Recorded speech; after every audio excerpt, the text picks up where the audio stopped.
She shouldn't have been standing there. Junith Rowan said, tilting her head as if that explained the blood.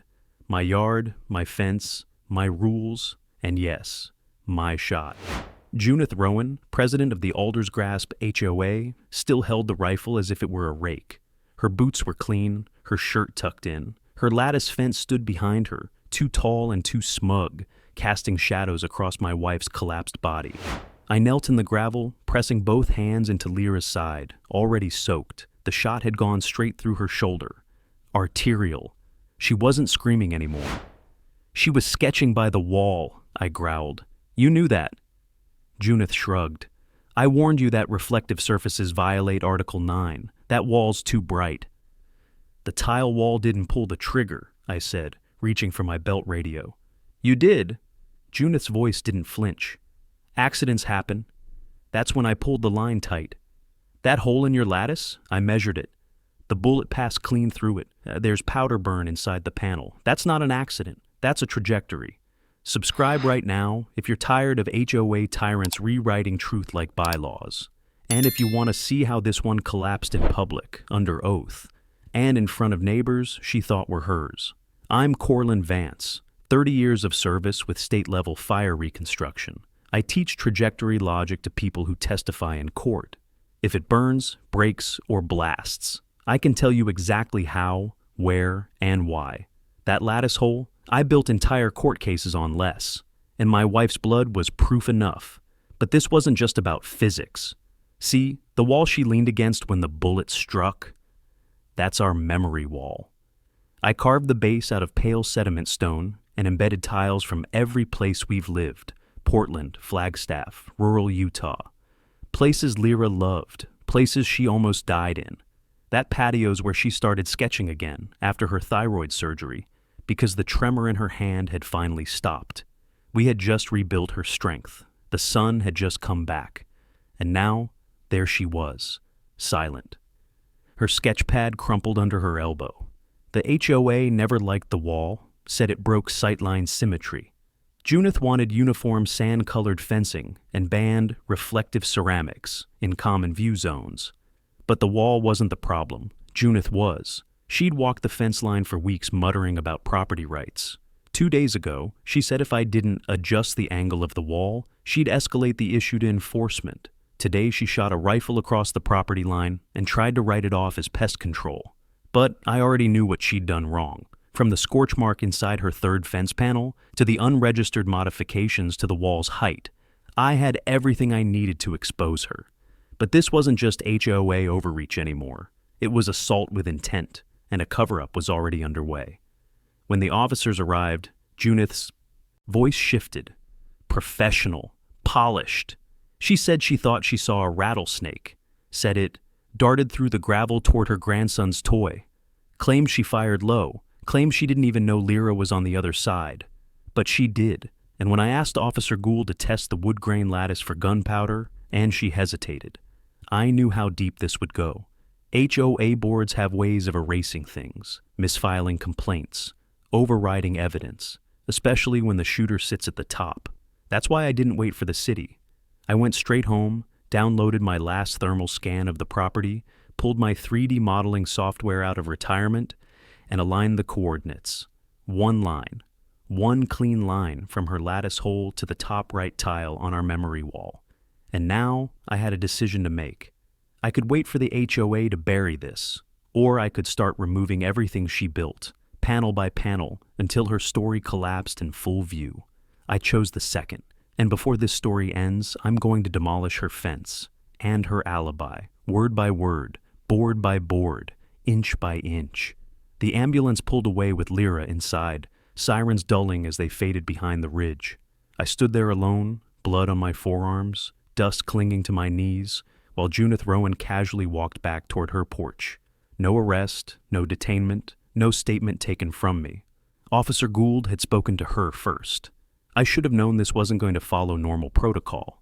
Not in Aldersgrasp. Not when the board president fires a weapon and still has time to offer coffee to the responding officer before the crime scene's even taped off.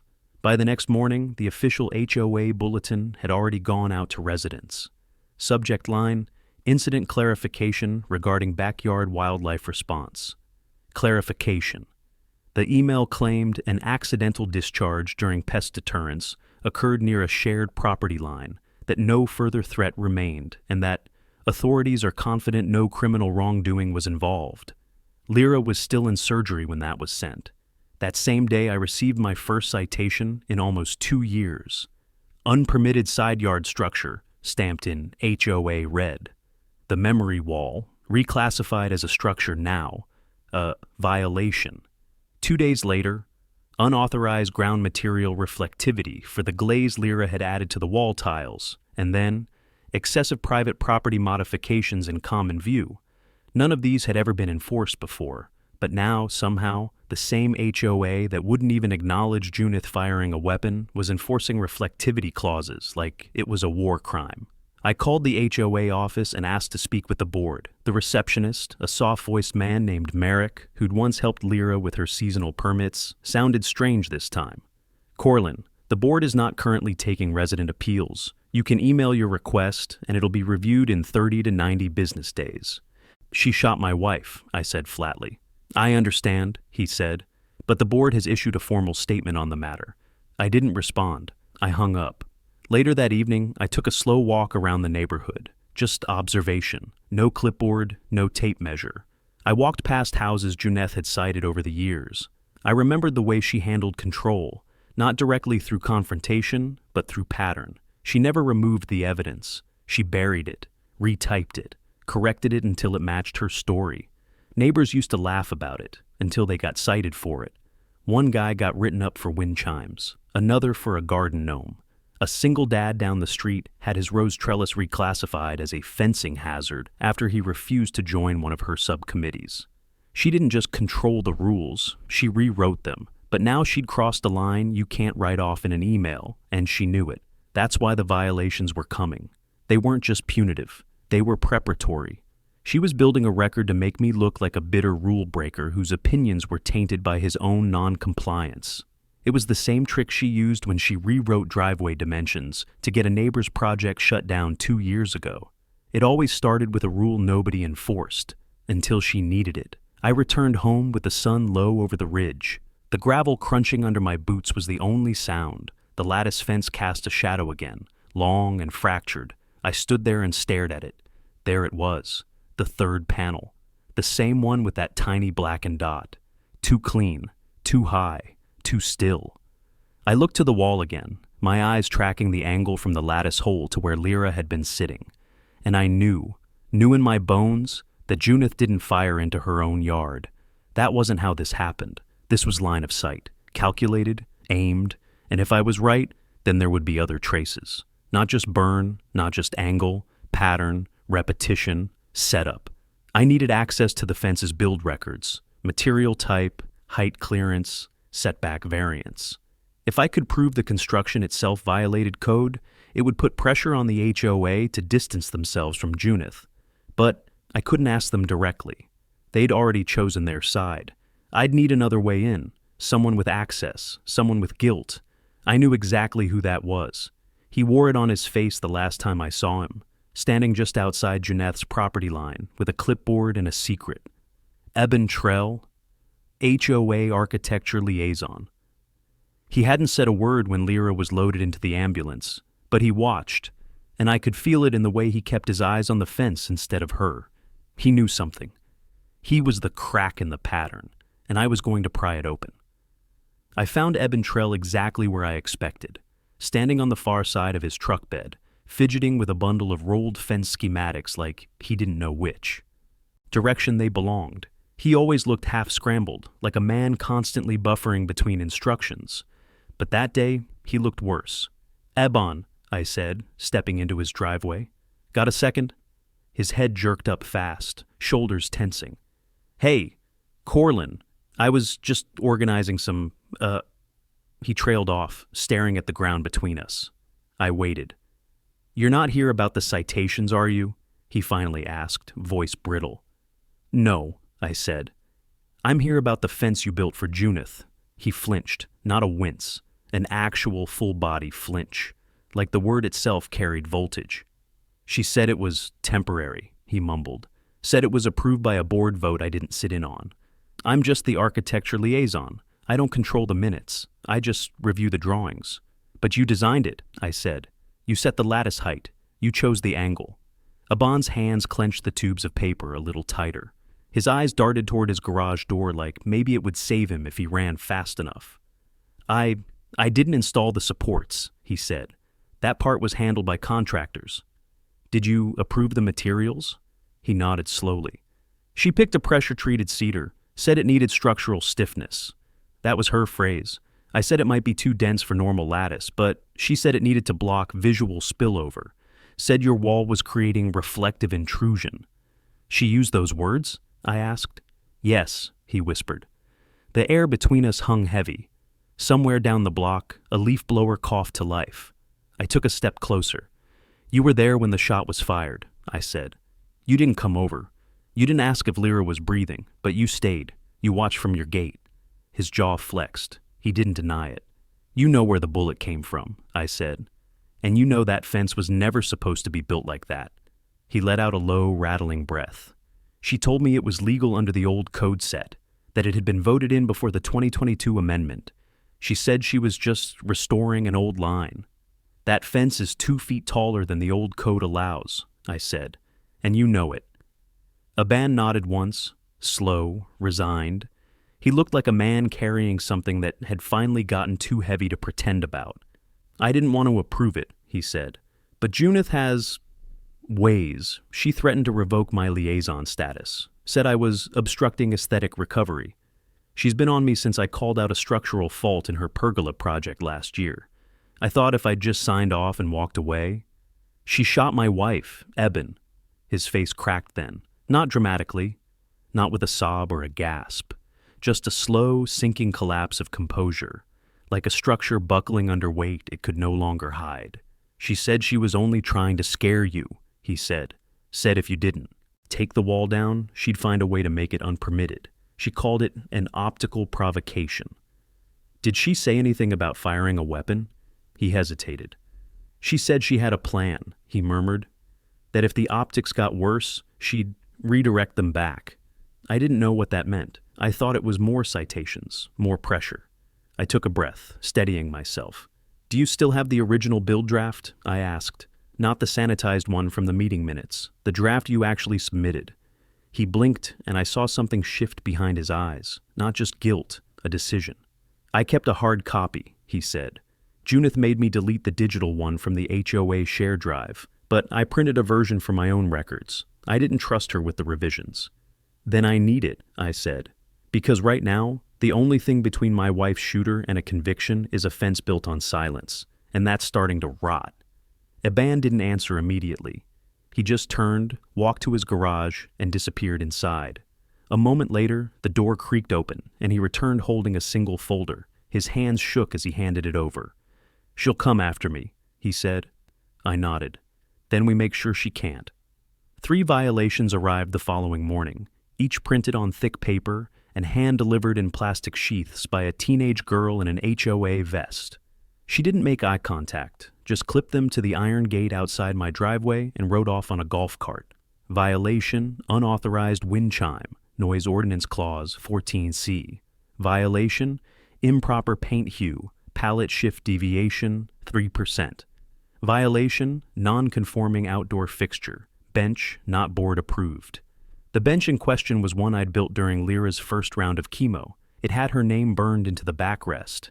It sat beside the memory wall. She'd fallen asleep on it 3 days before she was shot.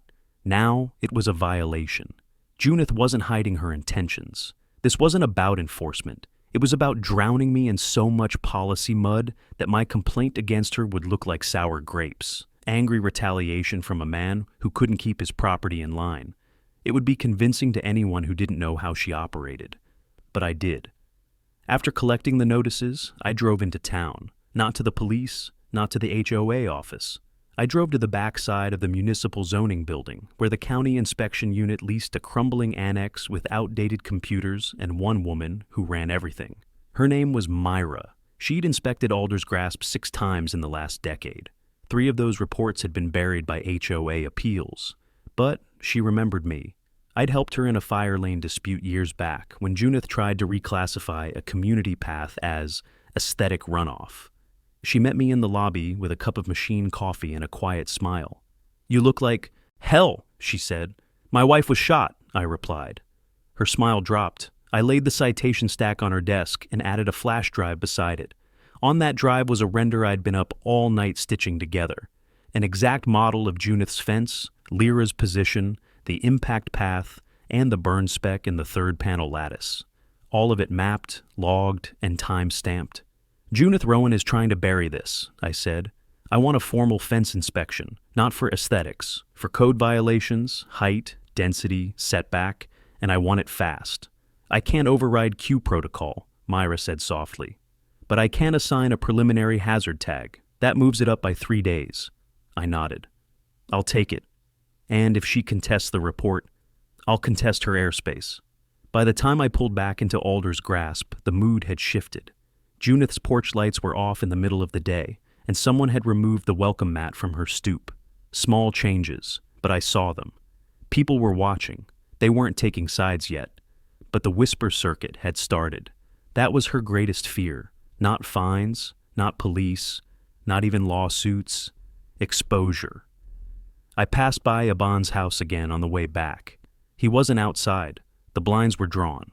But I noticed his mailbox had a fresh dent, and the stack of envelopes inside had grown by half a dozen. Probably complaints, maybe warnings. He'd given me the folder. That meant he was next on her list.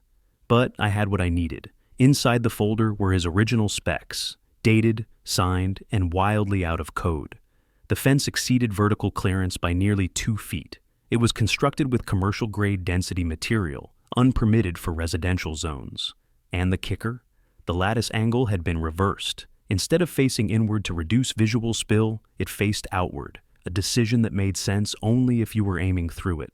That evening, I set up my tripod, mounted my long-distance mic, and filmed the western sun hitting the lattice edge. The light refracted in a thin beam, cutting clean through the third panel. That's how she had a perfect line of sight without obstruction. She didn't shoot blind. She built that fence like a scope.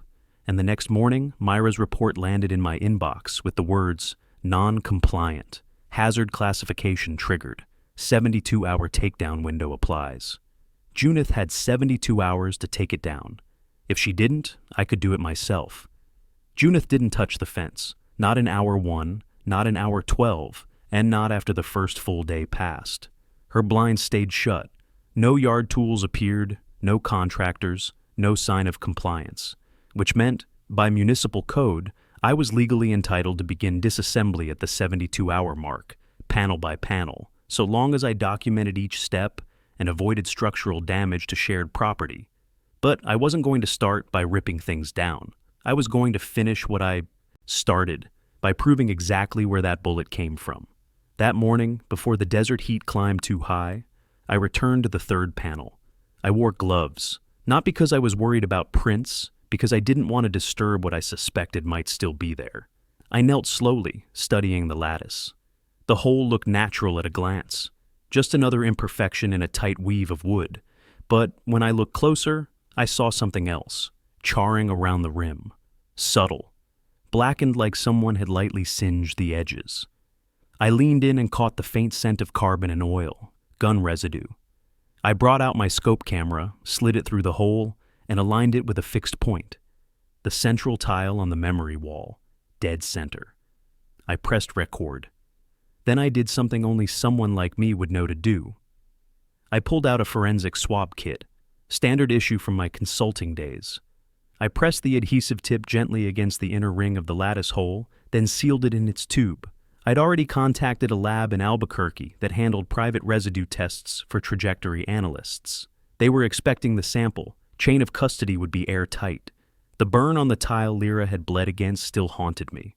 I'd scrubbed most of the blood off, but a faint bloom of rust-colored stain remained just under the glaze. And 2 inches above that, almost invisible unless the light hit just right, was a speckled ring, the kind that forms when hot metal meets porcelain at high velocity.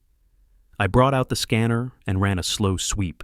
There it was, nickel residue, faint but traceable, sitting exactly where I'd mapped the bullet's path. Not a ricochet, a direct hit.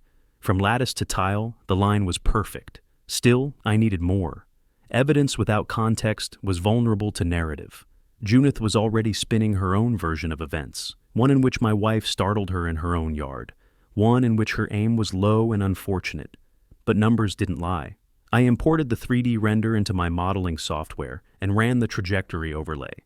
The angle of descent, distance from shooter to impact site, vertical height variance, all of it logged. Then I froze the model at 1 frame, bullet exit from lattice hole, line through open air, impact on tile. I overlaid a secondary layer, local wind data from that day. Directional analysis showed no gusts at that hour. The projectile's path would have held steady. And finally, I added sun positioning, just to show there were no visual obstructions, no shadows, no glare, clear, open, deliberate line of sight. I rendered it into a short, looping animation, clean, simple, annotated. It was enough. I saved the file, burned a copy to a drive, printed a physical map of the lattice section with the burn ring circled in red, and still I waited. Another day passed. The fence remained untouched. Late that night, I received an email from the Albuquerque lab. Residue analysis confirms presence of lead, styphnate and barium nitrate, primary compounds found in firearm primer discharge. Translation: the lattice had been used as a shooting platform.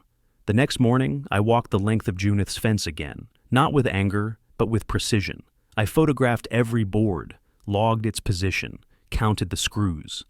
Then I walked to the third panel, the one with the hole, the one with the burn. I placed my gloved fingers against the wood and pressed lightly. It gave under my touch, just a hair. And that's when I saw it, a seam, barely visible, running vertical along the inside edge of the panel, a hidden hinge. She hadn't just used that fence for a shot. She'd modified it. That panel wasn't just a privacy screen. It was a door. I stood there for a long minute, fingers still pressed against the seam. The hinge was old, cleverly weathered, but real, nestled beneath a stain-darkened brace, likely bolted into place when the panel went up. From a distance, it looked like part of the wood grain, but now that I knew what to look for, I could see the division, the faint break where the panel could swing open like a shutter. It wasn't a door for storage. It opened toward my property. Junith had built herself a firing hatch, not a wild shot, not a ricochet.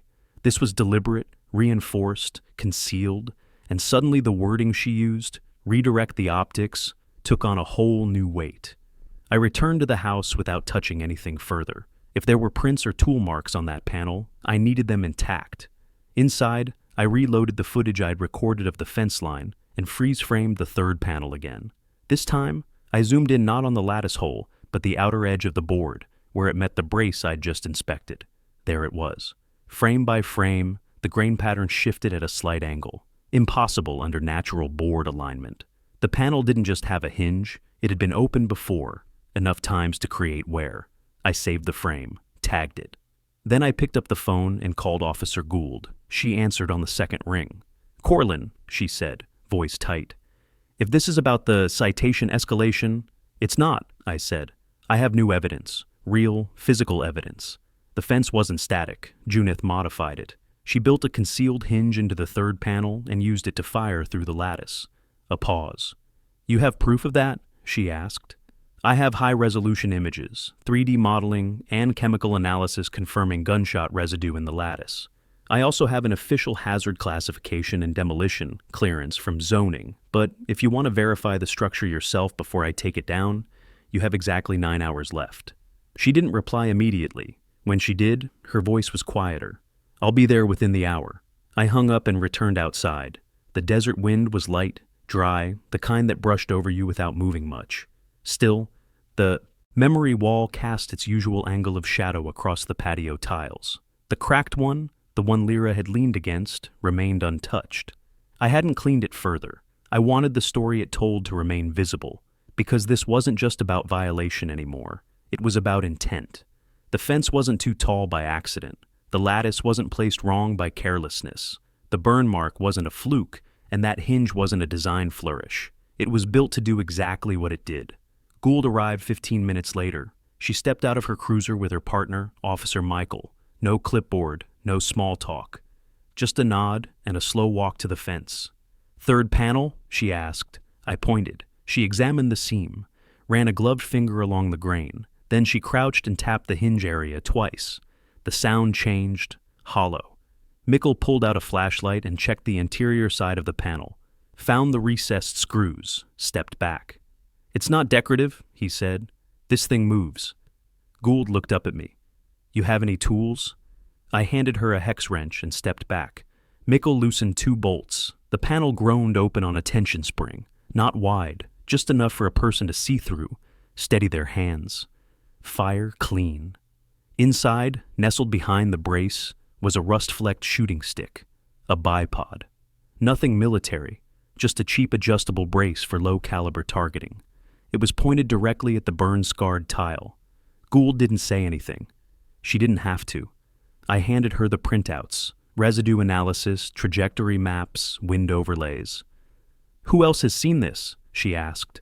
"You're the first outside of zoning." She nodded. "This changes things." She photographed everything: hinge, panel seam, interior components, bagged the bipod, tagged the screws. "I'm submitting this for immediate review," she said. "If zoning's order holds and the takedown clock runs out before the DA acts, you're still cleared to remove the structure. But for now, don't touch anything else."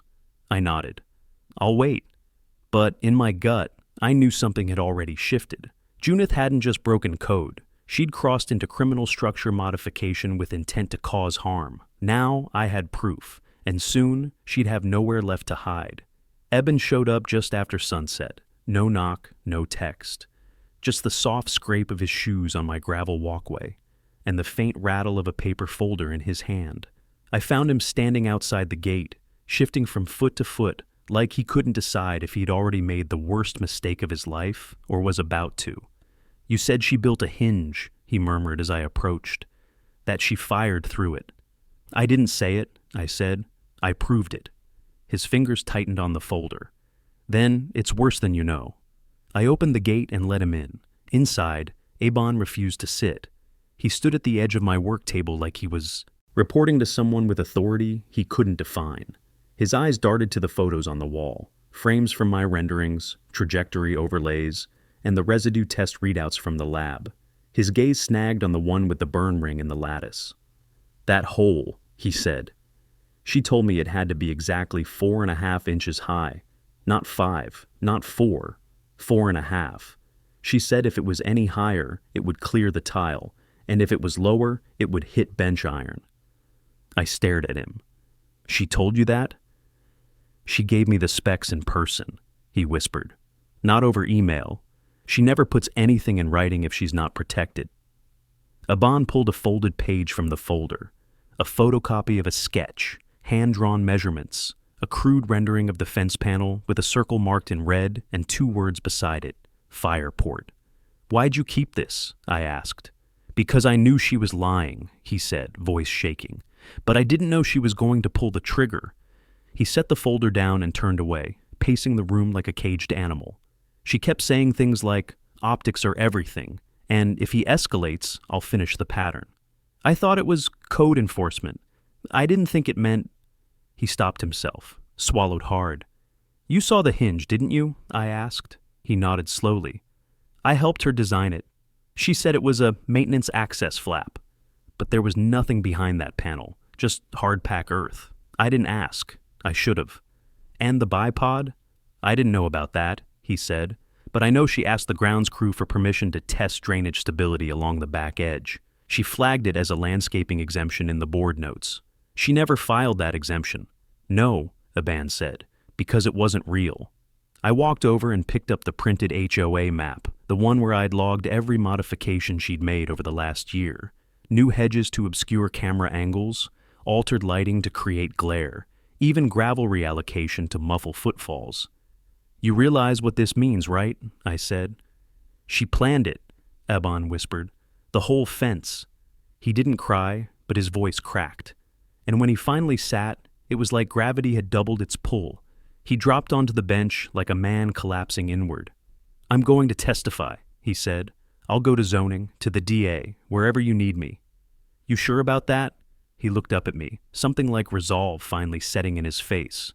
She tried to ruin my career once. She told the board I was inconsistent after I called out her gazebo variance. She leaked that I was behind on taxes. She turned the others against me until I started signing whatever she handed me. I watched her twist the rules until they bent around her. And now someone's hurt. This time it's different. I nodded slowly. You're going to make her sweat, Corlin, he said. But I can make her drown. I handed him a pen. Then we start with a statement. He took it, hands steadier now. That night, Eben wrote down everything. The dimensions, the instructions, the meetings he wasn't allowed to record. He described her tone, her threats, the way she smiled when she lied. It wasn't just corroboration, it was context. She hadn't just broken HOA code. She'd engineered a weapon, and the man who helped her build it was now the one who'd helped take her down. By morning, Eben's statement was notarized and filed. We drove to the zoning office together, me behind the wheel, Eben gripping the folder like it might evaporate if he blinked.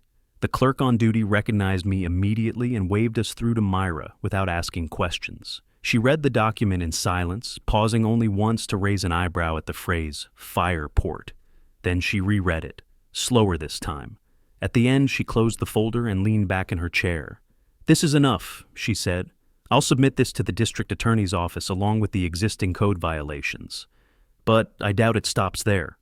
It won't, I said. She slid the folder into a sealed envelope and signed across the flap.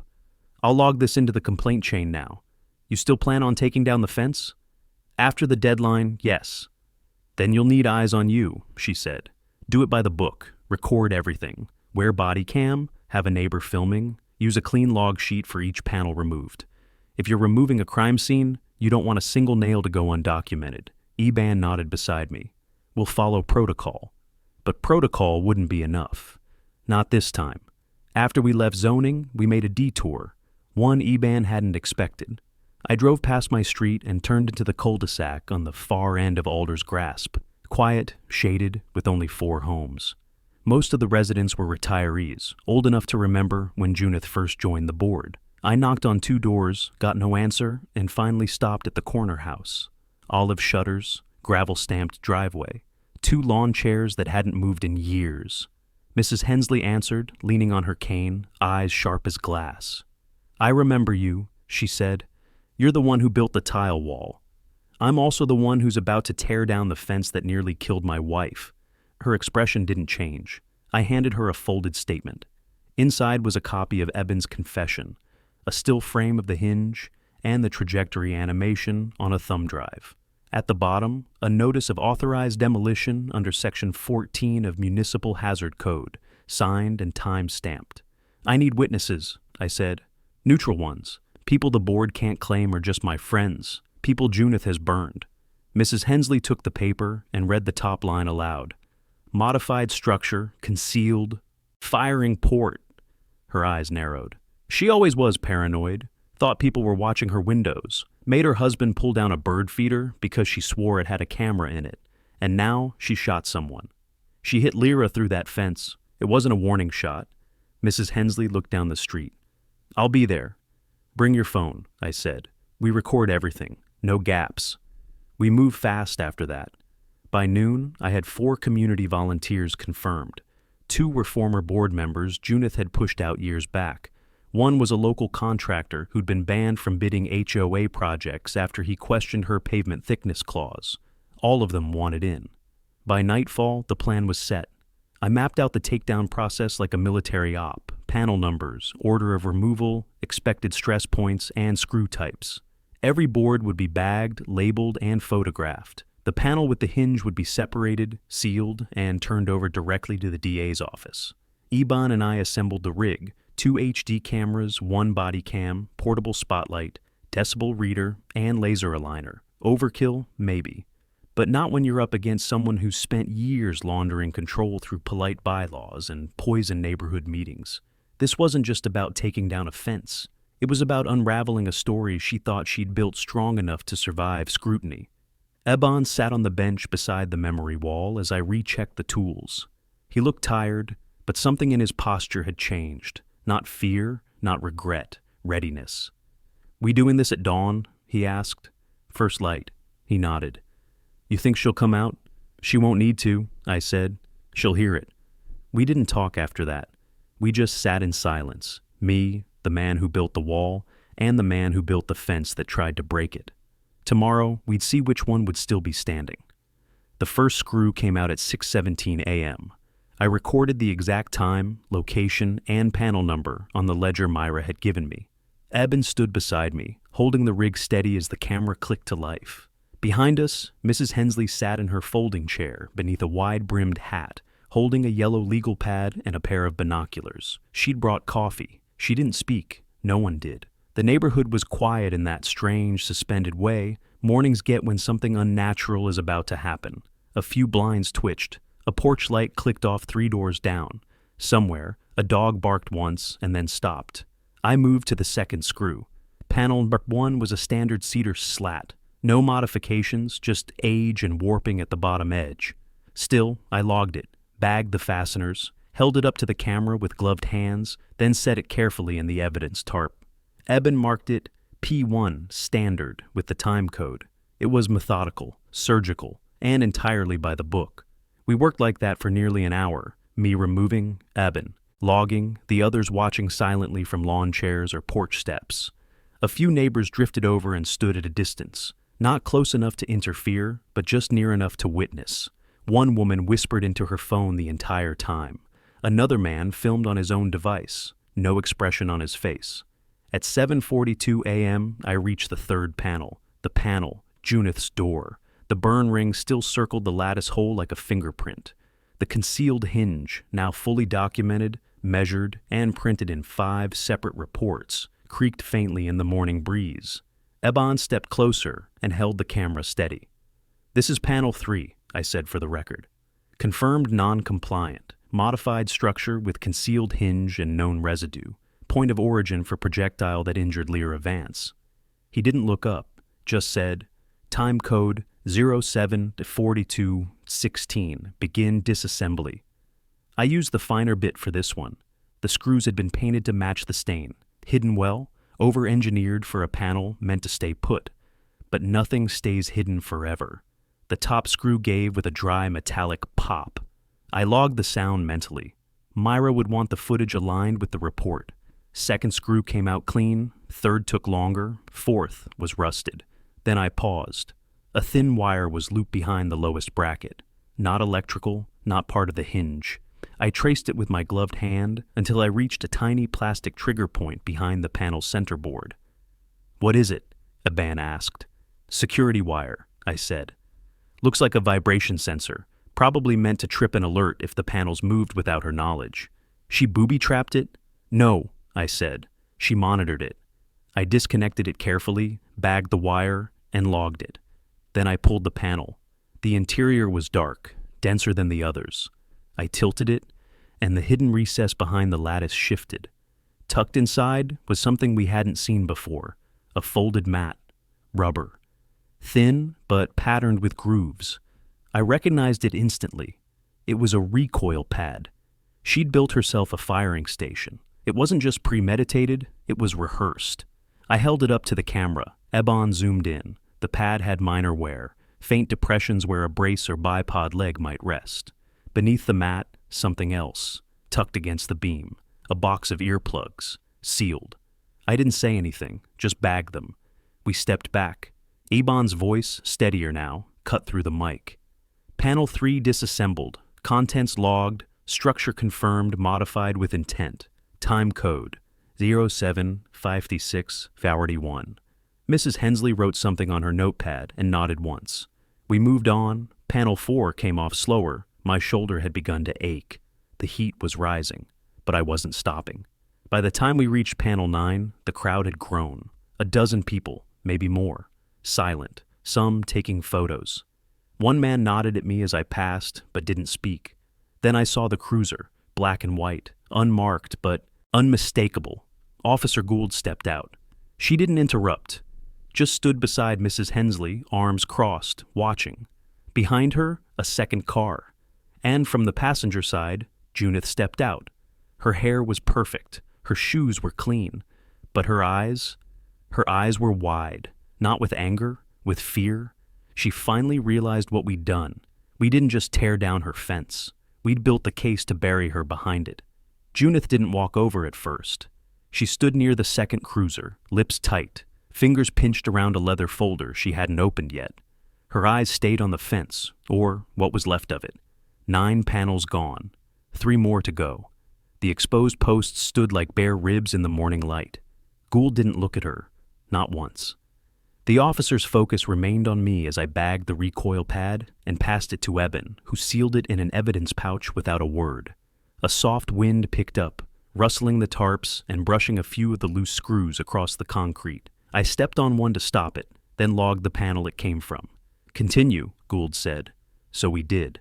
Panel 10 came off without resistance. Just standard grain, an aged stain, no hardware, no hollow space. We logged it, moved on.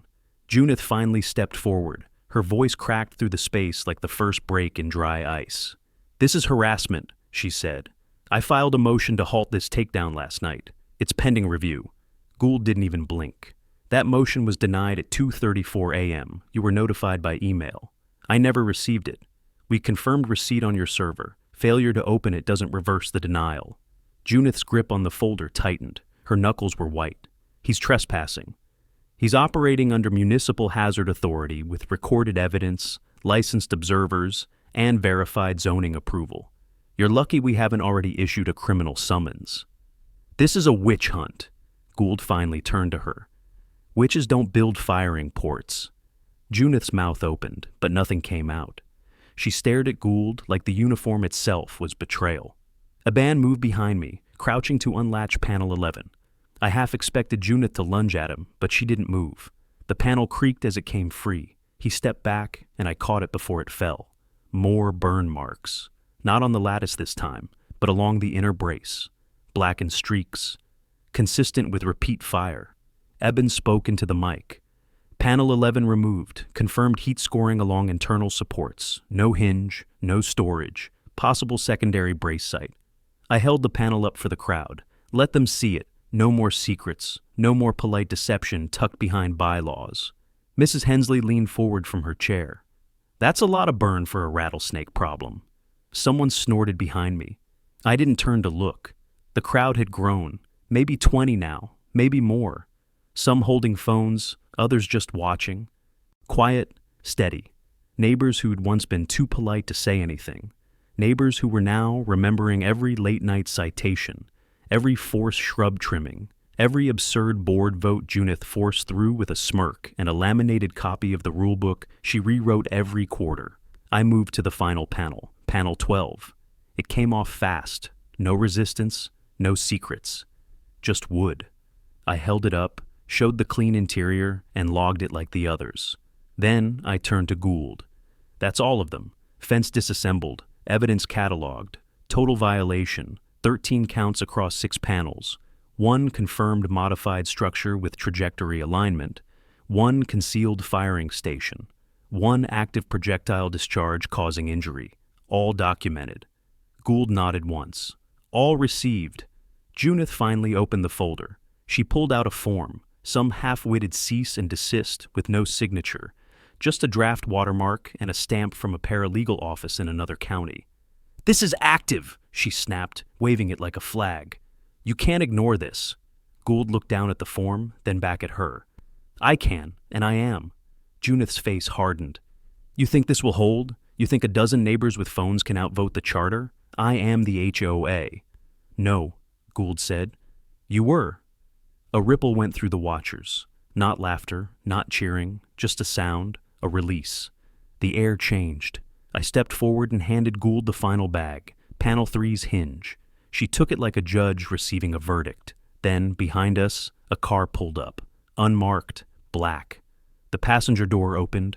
Assistant DA Brenner stepped out, heels clicking on pavement. She didn't speak to anyone. Just walked straight to Gould, took the evidence folder, scanned the reports, and said 4 words. "This is enough. Arrest her." Junith flinched, but she didn't run. There was nowhere left to go. The cuffs clicked before Junith even finished her breath. Gould didn't hesitate. Neither did Mikkel, who stepped behind her, read her rights without pause, and guided her toward the unmarked car like he'd done it 100 times before. Junith kept her chin up, trying to salvage the only power she had left, posture, but her eyes flicked everywhere, to the neighbors, to Eben, to me, especially me. Her lips didn't move, but her expression did. A silent scream stitched from disbelief and venom. Not because she didn't expect to be caught, because she never thought anyone would dare do it publicly. Brenner stayed behind, clipboard in hand, a small microphone clipped to her lapel as she addressed the gathered crowd. It wasn't a media briefing. There were no reporters, just residents, witnesses, survivors of the slow, choking reign Junith had carried out through bylaws and threat letters. This morning, the Aldersgrasp HOA board president was taken into custody under suspicion of unlawful discharge of a firearm, attempted aggravated assault, and structural concealment with intent to cause harm, Brenner said. Evidence provided by licensed forensic investigator Corlin Vance and HOA architecture liaison Eben Trell revealed multiple code violations and physical modifications that facilitated a criminal act. A few gasps rippled through the crowd. Mrs. Hensley didn't flinch. She scribbled more notes. Brenner continued. The district attorney's office is officially recommending an emergency reorganization of the Aldersgrasp HOA board. Until the matter is resolved, enforcement actions issued by the prior board within the last 60 days will be frozen pending review. Residents are encouraged to document any irregular citations.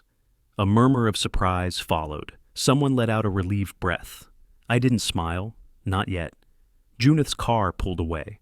Her seatbelt hadn't even clicked before she turned her head toward the window. One last look at the fence that no longer existed. No panel, no hinge, no story to twist. Just space and truth. Eban stood beside me, arms crossed. He hadn't said a word since the arrest. I could see it on his face. Conflict, relief, a flicker of dread. People were still looking at him, some with sympathy, others with blame. He'd helped build the wall, even if he hadn't pulled the trigger. I'm not staying here, he said quietly. Not after this. They'll never forget. I didn't argue. He was probably right, but he'd done the right thing when it mattered, and not everyone could say that. Gould approached us slowly, eyes on the dismantled fence posts. DA wants everything bagged and delivered by tomorrow, she said. They'll need your full 3D modeling files, raw footage, everything. It's ready, I said. You'll have it tonight. She paused. You know she's going to deny intent. She built a firing hatch with recoil support and burned a hole through a tile my wife was leaning against, I said. Let her deny it. Gould nodded once. You've got neighbors now. Don't waste them. Then she turned and left. The crowd didn't move right away. It lingered. People exchanged glances, whispers, half hugs. The kind of quiet solidarity that forms when people finally understand they weren't alone in their fear. One woman stepped forward, older. Hands trembled slightly as she clutched a folded violation notice. She wrote me up for my sunflowers, she said. Said they exceeded perimeter verticals. I didn't know I was allowed to fight back. You are, I said. You were, Mrs. Hensley added, standing now, smoothing out her notes. And now we all are. I watched her hand the legal pad to Brenner, who scanned the top page and gave a sharp nod. It wasn't a statement. It was a list. Residents, citations, dates. A record of small abuses stacked high. The kind Junith thought would never catch up to her. Eben walked away without another word. No one stopped him. No one needed to. He'd already done what most never would. I stayed behind. It took me 3 more hours to clear the last tools, bag the remaining hardware, and sweep the gravel clean. When I finally stepped back into my yard, I turned to the wall. The memory wall stood untouched. But it looked different now. Not because Lyra was gone. She wasn't. She'd been discharged 2 days earlier, still sore, still quiet, but alive. I pressed my hand to the cracked tile she'd bled against. And for the first time in weeks, I didn't feel like I was bracing for the next blow. I felt like I'd hit back. Lyra came outside just before sunset. She moved slowly, wrapped in the thin cotton robe she always wore after long days. The sun caught the edge of her hair, turning the ends gold. I stood from the bench and stepped aside, letting her sit alone for a moment beneath the memory wall. The breeze was soft, brushing the edges of the tarp that still covered the bags of evidence. I hadn't moved them yet. I wanted her to see it all, the panels, the screws, the hinge, the fracture lines. She traced the edge of the cracked tile with one fingertip.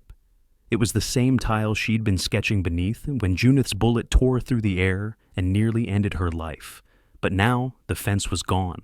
She looked at the open space in front of her, lips parted slightly like she wasn't sure whether to speak or just breathe it in. "It feels wider," she said quietly. "It is," I replied. 2 feet of your yard were stolen by that fence. You just got them back." She smiled, barely, but it was there. We sat in silence. The light shifted orange and low. Around us, the neighborhood had changed. Not on the surface, the gravel still lay flat, the houses still shimmered under desert heat. But something beneath had cracked open. In the days since Junith's arrest, the board had been suspended pending full review. Brenner had appointed a temporary trustee panel, and residents were being invited to submit their complaints without fear of retaliation. Citations were paused. All fines had been frozen. The language had changed too. Not violators, not infractions, just neighbors. Avon left quietly, like he said he would. I didn't ask where he went, didn't need to. He left behind everything we needed: his statement, his sketches, his signature on every piece of truth. They were already building the case. Gould called earlier that morning. The lab analysis matched the bullet's residue to the exact lattice hole. The judge signed the enhancement order. Junith would be facing criminal intent. They had added to the charge sheet, along with weapon discharge, injury by design, and abuse of elected position. I stood up and began to fold the tarp, one bag at a time. Lyra watched me for a while before speaking again. "Do you think she knew, before she even fired?" I paused. "She didn't think I'd take it this far," I said. "She thought rules would protect her. Thought if she buried her intent under enough red tape, no one would dig deep enough to pull it out." Lyra leaned back, closed her eyes, and rested her head against the tile. "But you did," she whispered. I tightened the tarp, knotted it, and lifted the bags into the shed. Not hidden, just stored, labeled, preserved. Evidence didn't have to scream to speak the truth. Sometimes it just needed to sit in daylight long enough for others to see it. By the time I returned to the bench, the sky had turned violet. Lyra had fallen asleep, chin tilted to the side, hand still resting on the tile like she needed to hold it in place. I didn't move her. I just sat beside her and looked at the open air where a fence used to stand.